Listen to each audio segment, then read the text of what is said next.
Hi hello അസ്സാം വലൈക്കും. ഞാനൊരു കൊച്ചു കഥ പറയാം. കഥയുടെ പേര് അമ്മുവിൻ്റെ തിരിച്ചറിവ്. അമ്മുവിന് ചിത്രരചനയിൽ വലിയ താല്പര്യമായിരുന്നു. പക്ഷേ കൂട്ടുകാരുടെ ചിത്രങ്ങൾ കാണുമ്പോൾ അവൾക്ക് ഒരുപാട് കുറ്റങ്ങൾ കണ്ടെത്താൻ തോന്നും.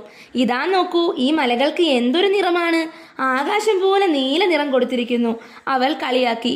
മറ്റൊരു കുട്ടിയുടെ ചിത്രത്തിൽ സൂര്യൻ വലുതായി വരച്ചിരിക്കുന്നത് കണ്ടപ്പോൾ അവൾ ചിരിച്ചു. സൂര്യൻ ഇത്രയും വലുതായിരിക്കുമോ? ഇങ്ങനെയൊക്കെ വരച്ചാൽ എങ്ങനെ ശരിയാകും? കുട്ടികൾ വിഷമിച്ചിരിക്കുന്നത് കണ്ടിട്ടും അമ്മുവിന് തോന്നിയില്ല താൻ പറയുന്നത് ശരിയല്ലെന്ന്.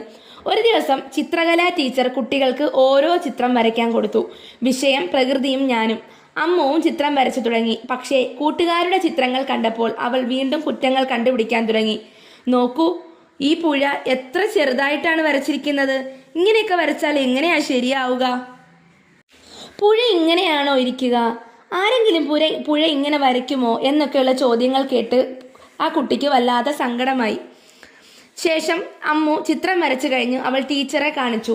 ടീച്ചർ അവളുടെ ചിത്രം നോക്കി. എന്നിട്ട് പറഞ്ഞു, അമ്മു, നിന്റെ ചിത്രം വളരെ നന്നായിട്ടുണ്ട്, പക്ഷേ ഒരു കാര്യമുണ്ട്. അമ്മു ചോദിച്ചു, എന്താണ് ടീച്ചർ? അപ്പോൾ ടീച്ചർ പറഞ്ഞു, നീ മറ്റുള്ളവരുടെ ചിത്രങ്ങളിൽ കുറ്റങ്ങൾ കണ്ടുപിടിക്കുന്നത് പോലെ നിന്റെ ചിത്രത്തിലും കുറവുകൾ ഉണ്ടാകാം. പക്ഷേ അത് മറ്റുള്ളവർക്ക് വിഷമം ഉണ്ടാക്കുന്ന രീതിയിൽ പറയരുത്. അമ്മു ആലോചിച്ചു. താൻ ചെയ്തത് തെറ്റാണെന്ന് അവൾക്ക് മനസ്സിലായി.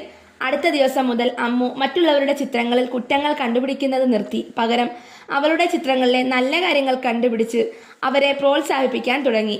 കുട്ടികൾക്ക് സന്തോഷമായി. അവരും അമ്മുവിനെ ഇഷ്ടപ്പെട്ടു തുടങ്ങി.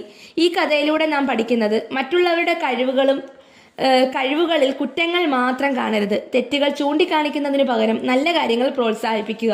എല്ലാവർക്കും തെറ്റുകൾ പറ്റാം. ഈ കഥ നിങ്ങൾക്ക് ഇഷ്ടമായെന്ന് കരുതുന്നു. ഇഷ്ടമായ ലൈക്കും ഷെയറും സബ്സ്ക്രൈബും ചെയ്യുക. താങ്ക്